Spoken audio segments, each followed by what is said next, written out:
Welcome to the debate.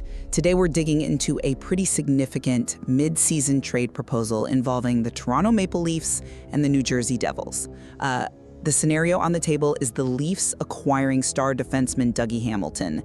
And this isn't just a minor tweak, it's being framed as a full-on identity reformation for Toronto. And it's all really fueled by this unique connection with former Leafs coach Sheldon Keefe, who's now running the bench in New Jersey. So the question we really have to wrestle with is this.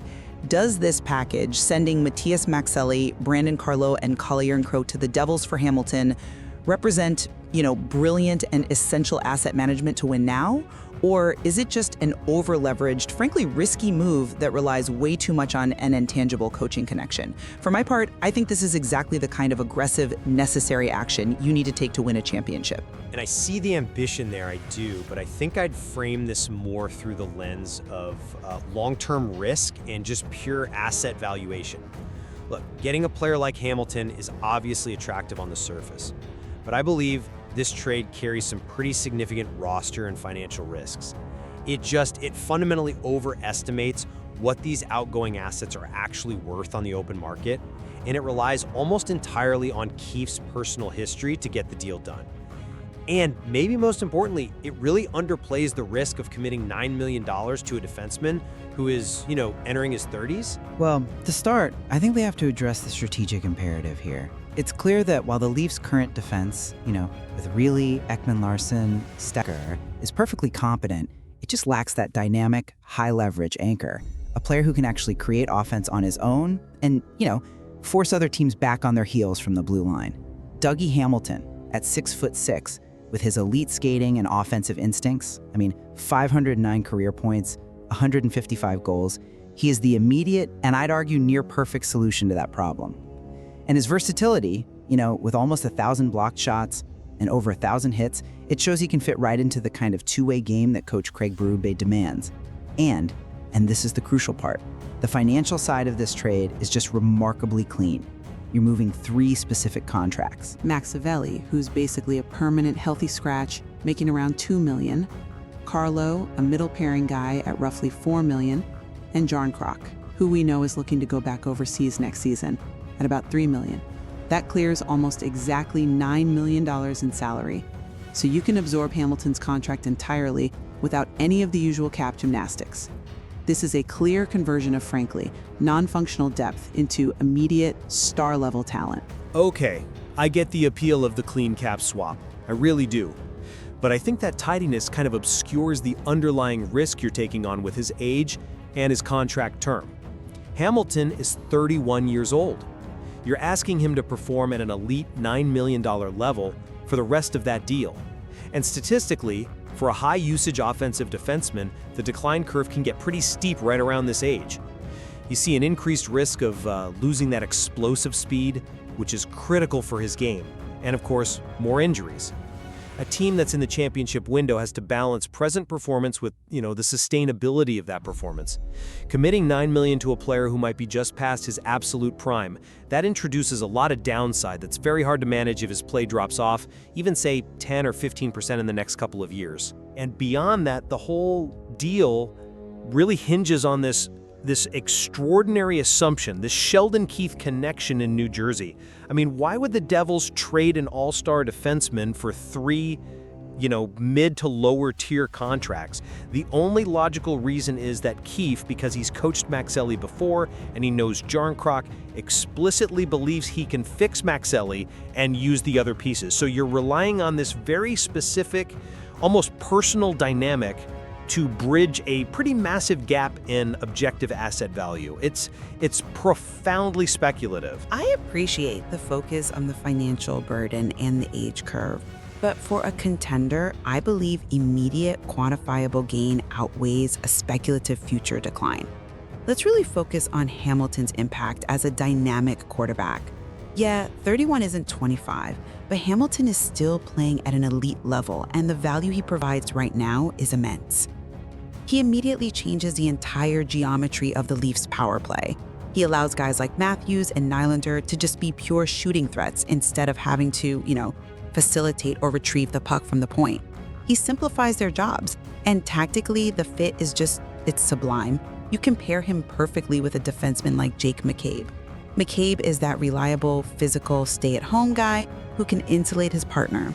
This lets Hamilton use his offensive instincts, pinch aggressively, and drive offense without leaving the team completely exposed. For a team in a tight championship window, you can't be paralyzed by the fear of what might happen in 3 years.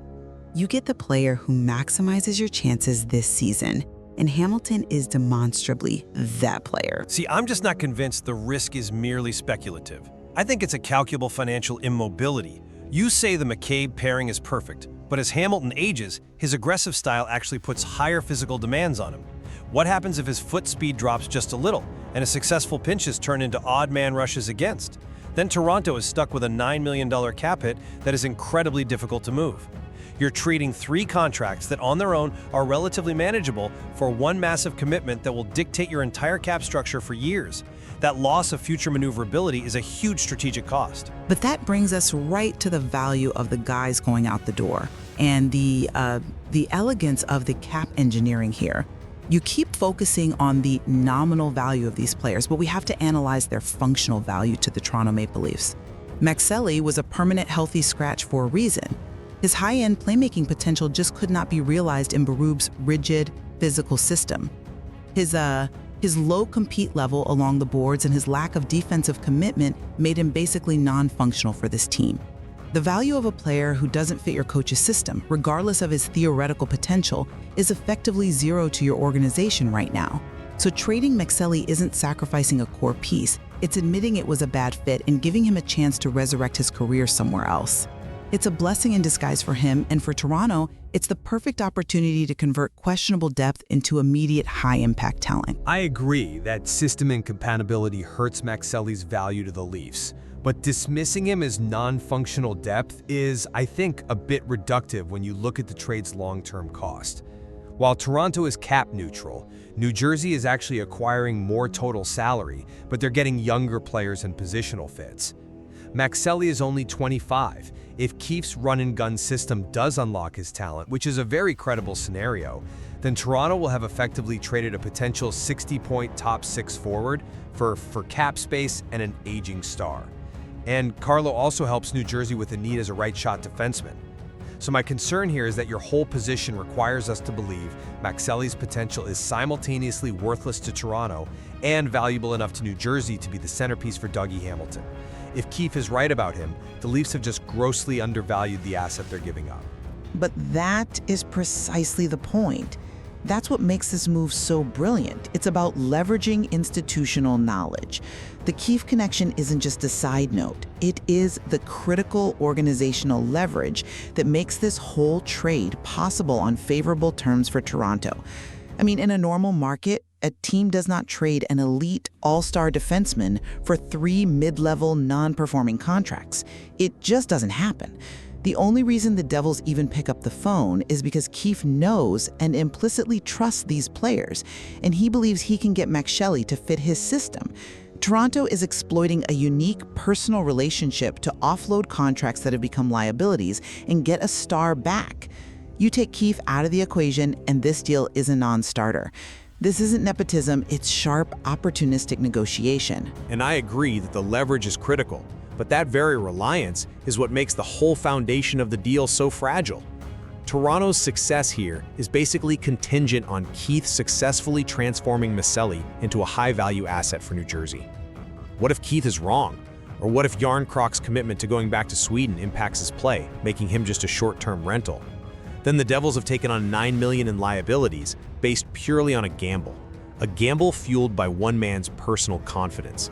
That intangible factor of coaching assurance is being asked to carry the entire weight of a massive transaction. So the risk for Toronto is that while they get the immediate certainty of Hamilton, they lose any chance to recover long-term value from Maxelli if it turns out Keefe's assessment of his potential is the correct one. You're sacrificing flexibility and future depth just to capitalize on a single, unique moment in time.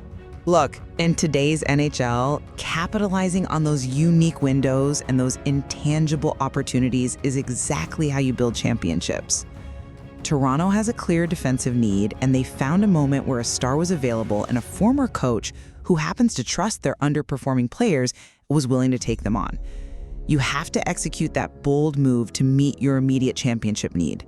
The Leafs defense right now lacks the dynamic offensive thrust and power play quarterbacking that Hamilton provides instantly. Converting exactly $9 million in cap space from 3 non-optimized contracts into a player of Hamilton's caliber is a calculated risk designed to maximize their current, very limited championship window. And I'll just maintain that while the need for an elite defenseman is undeniable, the long-term risk here is substantial. The whole thing is it's overly reliant on the Keefe connection to make the outgoing assets seem valuable enough. It's too high a variable to ignore. Toronto is trading potential for certainty, but that certainty is tied to a 31-year-old on a massive contract, and they're potentially sacrificing a high-value young asset in the process. The complexity here is deciding which trade-off is worse for the franchise: immediate elite performance or future financial and roster mobility. Well, this discussion certainly illuminates the deep synthesis that's required in modern NHL management, doesn't it? Where financial realities, tactical needs, and these deeply human elements like coaching relationships all have to align perfectly to pull off a move of this magnitude. Indeed. And we're left to weigh whether the immediate gain of Dougie Hamilton outweighs the potential long-term cost of cap constraints and perhaps watching a young, talented player finally thrive somewhere else.